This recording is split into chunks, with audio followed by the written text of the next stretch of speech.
नमस्कार दोस्तों, only एसकेएमयू YouTube channel में आप सभी का स्वागत है। और आज के इस वीडियो में बात करने वाले एसकेएमयू यूजी सेमेस्टर 5 जो कि सेशन है 2022 से 26। और आज के इस वीडियो में हम लोग कवर करने वाले ज्योग्राफी मेजर पेपर 10 के सेट 3 देखने वाले। इसके पहले मैंने सेट 1 और सेट 2 का वीडियो बना दिया। अगर आपने उन दोनों वीडियो को नहीं देखा है तो आप हमारे चैनल से जाकर देख सकते हैं, या फिर इसी वीडियो के डिस्क्रिप्शन में आपको जो है प्लेलिस्ट का लिंक मिलेगा, वहाँ से आप उसको फॉलो कर सकते हो। बाकी बात रही पीडीएफ की, तो मैंने तीनों सेट का पीडीएफ सुबह ही भेज दिया था। अगर आपने उस पीडीएफ को अगर टेलीग्राम से ज्वाइन है तो वहाँ से आपको पीडीएफ मिल गया होगा। अगर आप ज्वाइन नहीं है तो अभी आप टेलीग्राम पे जाके इसको सर्च कर सकते हैं और वहाँ से आप इसको पढ़ सकते हैं, ठीक है।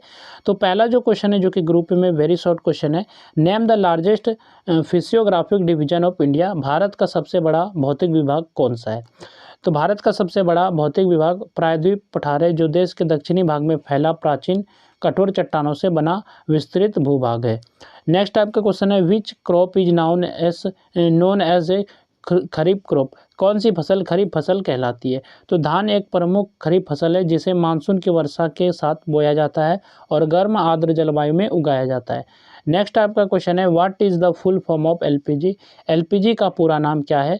तो एलपीजी का पूरा नाम है लिक्विफाइड पेट्रोलियम गैस, जो रसोई ईंधन और घरेलू उपयोग के लिए व्यापक रूप से इस्तेमाल की जाती है, यानी कि जो घर में आप इस्तेमाल करते हैं तो वो एलपीजी गैस ही है, ठीक है। नेक्स्ट आपका क्वेश्चन है, name one tribe of Jharkhand. Jharkhand के एक जनजाति का नाम बताइए। तो झारखंड के एक प्रमुख जनजाति संथाल है, जो राज्य के संथाल परगना क्षेत्र में रहती है और अपनी समृद्ध संस्कृति के लिए प्रसिद्ध है। नेक्स्ट आपका क्वेश्चन है, name one industrial corridor of India. Bharat का एक औद्योगिक कॉरिडोर बताइए। तो भारत का एक प्रमुख औद्योगिक कॉरिडोर दिल्ली मुंबई औद्योगिक कॉरिडोर है, जो उद्योग, परिवहन, निवेश और आर्थिक विकास को बढ़ावा देता है। ये तो आपका वेरी शॉर्ट क्वेश्चन था। यहाँ से जो शॉर्ट आंसर टाइप क्वेश्चन शुरू होता है, यानी कि शॉर्ट क्वेश्चन शुरू होता है। और आपको शॉर्ट क्वेश्चन और लॉन्ग क्वेश्चन को अच्छे से पढ़ना है। वेरी शॉर्ट क्वेश्चन बस आपको एक दो बार देख लेना है, क्योंकि वेरी शॉर्ट क्वेश्चन उतना ज़्यादा इंपॉर्टेंट नहीं रहता, यानी कि शॉर्ट क्वेश्चन और लॉन्ग क्वेश्चन आपके इंपॉर्टेंट रहते हैं। तो शॉर्ट क्वेश्चन जो है आपका, explain the peninsular plateau of India. Bharat के प्रायद्वीप पठार की व्याख्या कीजिए। तो भारत के प्रायद्वीप पठार की आपको व्याख्या करना है। तो प्रायद्वीप पठार भारत का सबसे प्राचीन और स्थिर भूभाग माना जाता है।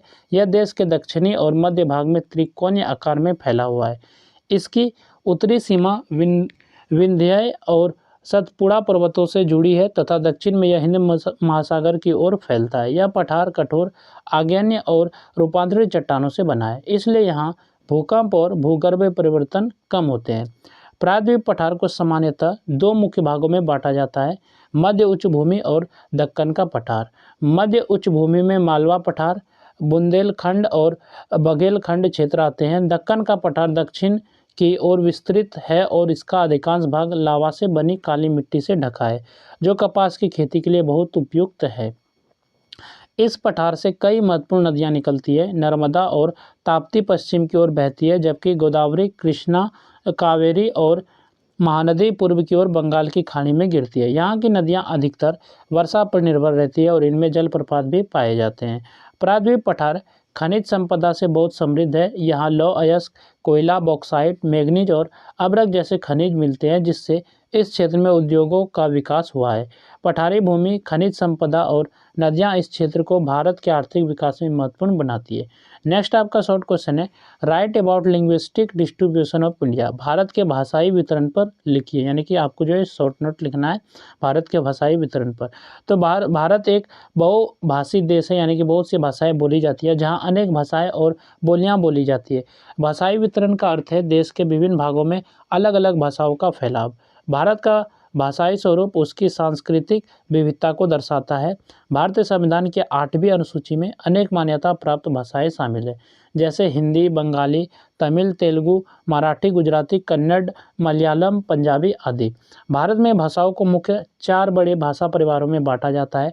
पहला इंडो आर्यन भाषा परिवार है, जो सबसे बड़ा है। इसमें हिंदी, बंगाली, मराठी, गुजराती, पंजाबी और उर्दू जैसी भाषाएं आती है। यह भाषाएं मुख्यतः उत्तर, पश्चिम और पूर्वी भारत में बोली जाती है। दूसरा है द्रविड़ भाषा परिवार, जिसमें कि तमिल, तेलुगु, कन्नड़ और मलयालम प्रमुख है। यह भाषाएं मुख्य रूप से दक्षिण भारत में बोली जाती है। तीसरा है ऑस्ट्रो एशियाटिक भाषा परिवार, जिसमें संथाली, मुंडारी और हो जैसी जनजातीय भाषाएं शामिल है। ये झारखंड, ओडिशा और मध्य भारत के कुछ भागों में बोली जाती है। चौथा तिब्बती बर्मन भाषा परिवार है जो उत्तर पूर्व भारत के पहाड़ी क्षेत्रों में पाया जाता है, जैसे नागालैंड, मणिपुर और अरुणाचल प्रदेश में। इस प्रकार भारत का भाषाई वितरण क्षेत्र इतिहास, संस्कृति और सामाजिक जीवन से जुड़ा हुआ है और यह देश की एकता में विविधता को दर्शाता है। इसके बाद यहाँ पर का जो है ग्रुप बी शुरू होता है, यानी कि लॉन्ग आंसर टाइप क्वेश्चन, और आपको शॉर्ट क्वेश्चन और लॉन्ग क्वेश्चन को अच्छे से तैयार करना है। तो ये चीज़ें आपको पता होंगी और मैं हर वीडियो में ये चीज़ें बोलता हूँ। बात करें पीडीएफ की, तो पीडीएफ जो मैंने टेलीग्राम चैनल पे भेज दिया है, तो वहाँ से आप इसको सभी पीडीएफ को पढ़ सकते हैं, सभी को ढूंढ के। और जो है अगर आप ऐसे नहीं ढूंढ पाते तो इसी वीडियो के डिस्क्रिप्शन में पीडीएफ का लिंक जो मैंने मेंशन कर रखा है, डाल रखा है, तो अगर आप उस लिंक पे क्लिक करेंगे तो आप यहाँ पहुँच जाएंगे पीडीएफ और वहाँ से इसको पढ़ सकते हैं। तो नेक्स्ट आपका जो क्वेश्चन है, जो कि लॉन्ग क्वेश्चन है, question number 4, explain the location of India and it's geographical significance. Bharat की स्थिति एवं उसका भौगोलिक महत्व बताइए। तो ये आपका क्वेश्चन है। नेक्स्ट आपका क्वेश्चन है, discuss economic regionalisation of India by Sen Gupta. Sen Gupta द्वारा भारत के आर्थिक क्षेत्रीकरण की चर्चा कीजिए। तो ये आपका क्वेश्चन नंबर 5 है। नेक्स्ट आपका क्वेश्चन है, describe the distribution and utilization of iron ore and natural gas in India. भारत में लौह अयस्क एवं प्राकृतिक गैस का वितरण तथा उपयोग बताइए। तो भारत में लौह अयस्क का वितरण और आपको जो है प्राकृतिक गैस का वितरण, फिर दोनों का उपयोग आपको बताना है। ठीक है। नेक्स्ट आपका क्वेश्चन है, question number 7, explain production and distribution of cotton and sugar can in India. भारत में कपास एवं गन्ना उत्पादन तथा वितरण बताइए। तो ये आपका क्वेश्चन नंबर 7 है। नेक्स्ट आपका क्वेश्चन है, discuss population and tribal distribution of Jharkhand. Jharkhand की जनसंख्या एवं जनजाति वितरण की चर्चा कीजिए। नेक्स्ट आपका क्वेश्चन है, question number 9, describe agriculture, silk industry and tourism of Jharkhand. तो झारखंड की कृषि, रेशम उद्योग एवं पर्यटन का वर्णन कीजिए। तो ये क्वेश्चन नंबर आपका 9 है। तो यहाँ तक जो आपका ये सेट 3 खत्म होता है ज्योग्राफी मेजर पेपर 10 का। तो आप लोग तीनों वीडियो को देख लीजिएगा, बाकी तीनों पीडीएफ टेलीग्राम पे अपलोड है, तो वहाँ से आप इसको पढ़ सकते हैं। तो चलिए फिर मिलते हैं नेक्स्ट वीडियो में। इस वीडियो में बस इतना ही।